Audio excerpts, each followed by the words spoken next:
Afternoon guys, good afternoon. Traffic monitor po natin guys. Nandito po tayo ulit sa Along EDSA. Nagulantang na mga tao. Medyo tumila na kasi ang ulan.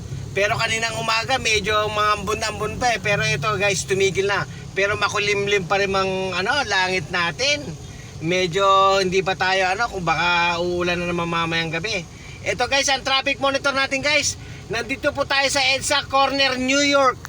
Ayan grabe, wala pa tayong rush hour ha. Ayan, grabe. Hanggang doon na yan sa Ortigas guys. Naglabasan ng mga tao. Ika nga nila wala na, talagang na boring na sila sa bahay na ilang araw na nasa bahay. Kaya gumala ang mga tao.